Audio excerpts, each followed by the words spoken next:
Salut les amis, bonsoir. C'est bel et bien Neville et Juste à travers de ces nouveaux numéros sur votre chaîne Neville Immigration TV.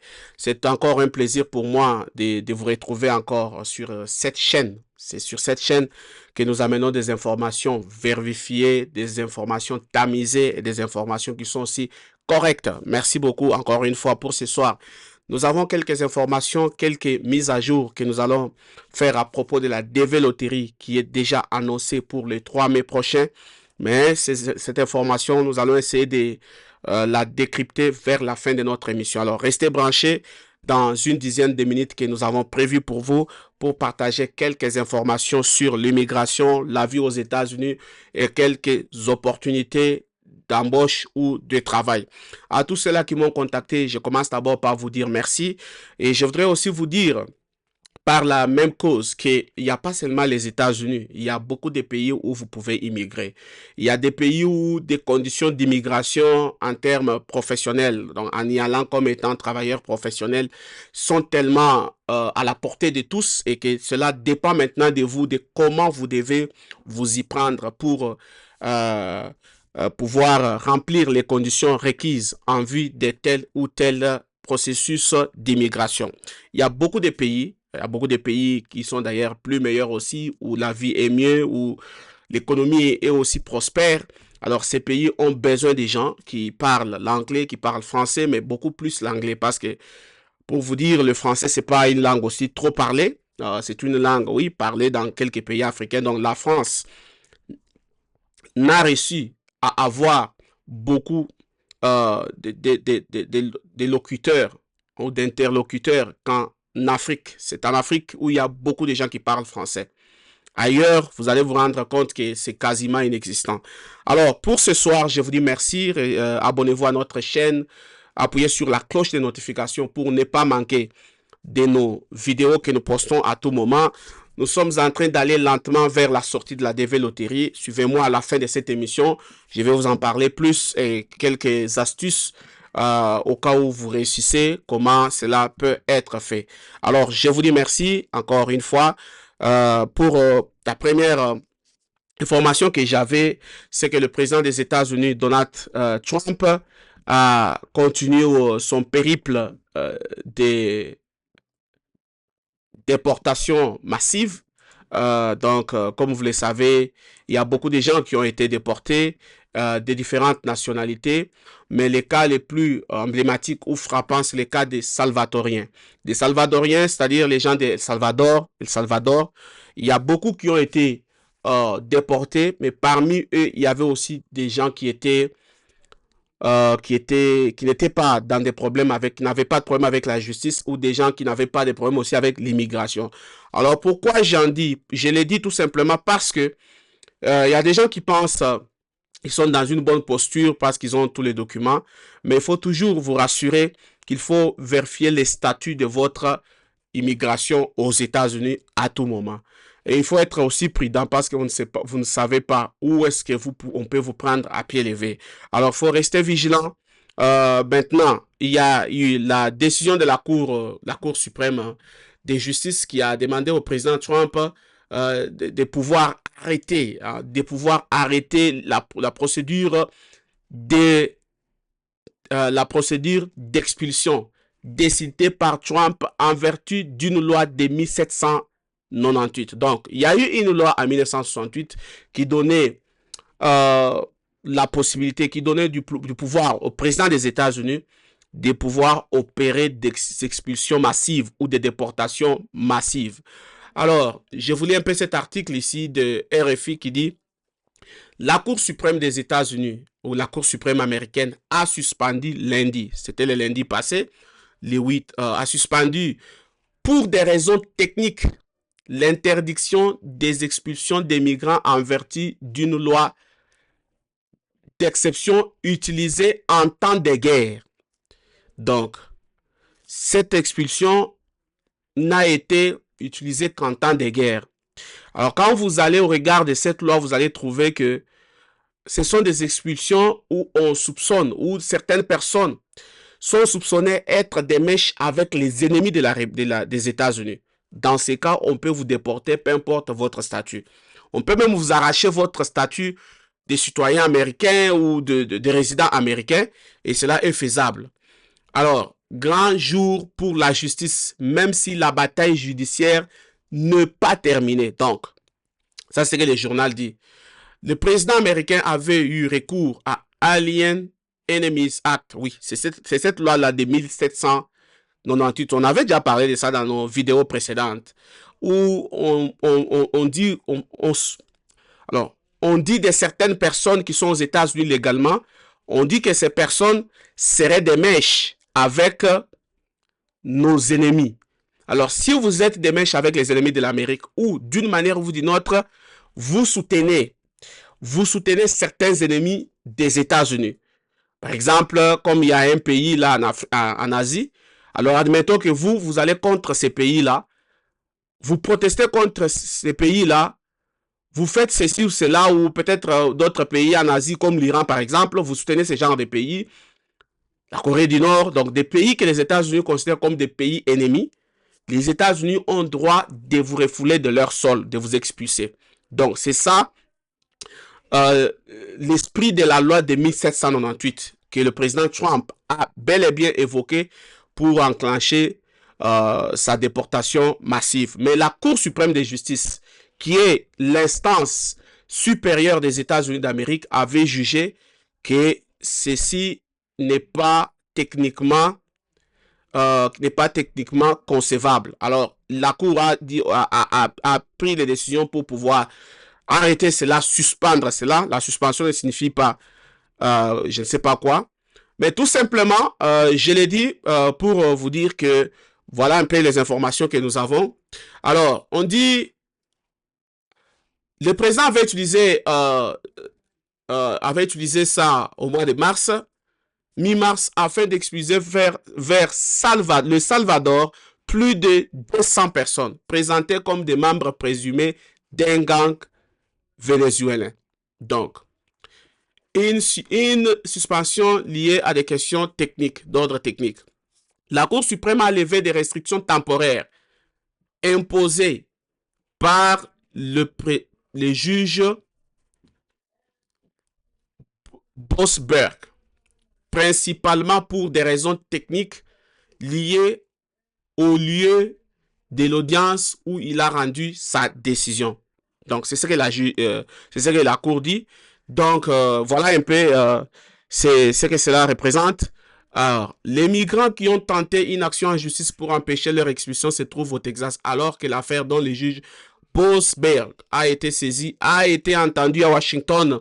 En d'autres termes, la plus haute juridiction du pays laisse la porte ouverte à d'éventuelles contestations de la légalité du recours à l'Alien Enemies Act devant les tribunaux. La plus haute juridiction américaine a cependant précisé que les étrangers susceptibles d'être expulsés en vertu des Alien Enemies Act, qui n'a été utilisé que durant la guerre anglo-américaine de 1812, la Première Guerre mondiale et la Seconde Guerre mondiale, devraient pouvoir bénéficier d'une forme de procès équitable.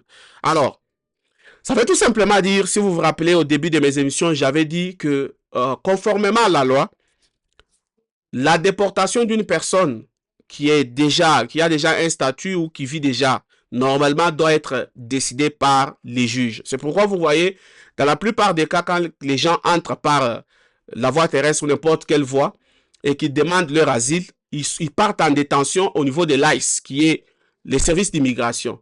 Et après, on relâche ces gens. C'était sous le principe de catch release.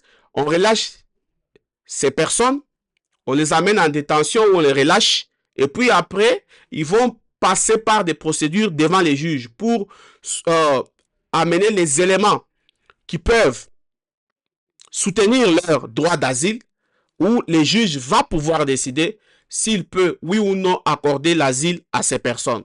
Alors, c'est ça la procédure. Alors, si les juges disent que il ne voit aucune raison pour que vous puissiez avoir l'asile, alors c'est que les juges vont ordonner votre déportation. C'est comme ça que ça s'est passé tout ce temps. Bon, maintenant, donc c'est une décision qui doit vraiment venir de la justice, mais avec le président Trump, comme il n'avait pas beaucoup de manettes, il n'avait pas beaucoup de leviers, il a recouru à la loi de 1798 pour opérer ici ces déportations massives. Alors, maintenant, une autre information qui est maintenant aussi très, très importante, suivez cette information. L'information dit ceci. Le président des États-Unis, Donald Trump, non, l'information dit ceci. L'IRS, qui est le service des revenus internes, a signé un accord, a accepté de partager les informations des personnes avec les services d'immigration. Alors, pourquoi ceci? Parce que tout simplement, l'IRS a les informations de tout le monde qui paye les taxes dans ces pays. Alors là, c'est pourquoi les services d'immigration avaient besoin de ceci pour mieux traquer les gens, savoir où se trouve telle personne, parce que vos informations exactes sont dans, lorsque vous déclarez vos impôts, c'est alors que là se trouvent vos informations physiques et tout. Donc, tous ceux-là qui ont déclaré leurs impôts pour 2025, l'IRS prendra, même avant, l'IRS prendra cette base de données, les databases, il va pouvoir échanger ça. Il va pouvoir partager ça avec le service d'immigration pour permettre à ces derniers de pouvoir traquer et d'avoir une vue générale et détaillée du profil de toute personne qui vit aux États-Unis. Donc ça, c'est très important. C'est une information que je voulais vous passer. Et une autre information, c'est que vous avez vu récemment, le président, l'administration Trump a eu maille à partir avec les juges fédéraux dans beaucoup de cas, les juges fédéraux, alors qui intervenaient en premier ressort pour stopper certaines de ces décisions. Et l'administration Trump a trouvé que certaines personnes ont trouvé, certains élus républicains ultra-conservateurs ont trouvé que le pouvoir qu'a les juges fédéraux empiète sur le plein pouvoir du président des États-Unis d'Amérique. Parce que pour eux, le président des États-Unis est considéré comme étant command-in-chief, donc le commandant suprême, commandant en chef. Alors, il a le plein pouvoir. Alors, en droit, il y a un principe que nous disons souvent qui peut le plus paie le moins. Donc, si déjà il peut déclarer la guerre, si déjà il peut donner le pouvoir de battre la monnaie et qu'on sort, donc pourquoi alors ne pas lui donner le devoir de pouvoir protéger les citoyens américains contre, entre parenthèses, les illégaux criminels, des cartels, des gangs et consorts. Alors, c'est comme ça que dans une sous-commission au niveau du Sénat, il se traque déjà une loi où certains députés ont pensé qu'on pouvait utiliser, on pouvait réduire, on pouvait amoindrir le pouvoir des juges fédéraux pour laisser au président des États-Unis un champ libre de pouvoir appliquer sa politique migratoire. Donc, ça, c'est une information que nous suivons de plus près. Si cette loi passe au Sénat, c'est que le président des États-Unis va encore avoir un champ libre devant lui afin de décider sur sa politique migratoire. Alors, maintenant, rentrons maintenant à la DV Loterie. La DV Loterie est en train de venir. Bientôt, la DV Loterie sera... Les résultats seront rendus publics.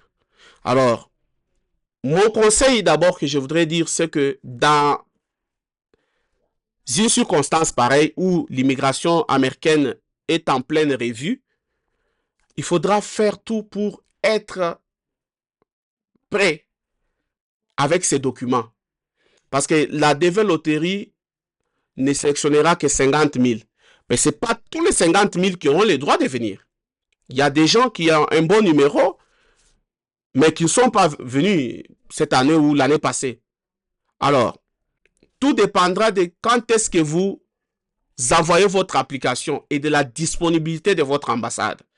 Alors, c'est là où je dis, par exemple, comme en République démocratique du Congo, où l'ambassade américaine reste fermée jusqu'à ce jour, selon nos dernières informations, c'est que tous ceux-là qui vont réussir à la DV Loterie en République démocratique du Congo, ils vont pouvoir alors voir s'ils doivent remplir les formulaires dans quel pays et ils vont aller passer les interviews.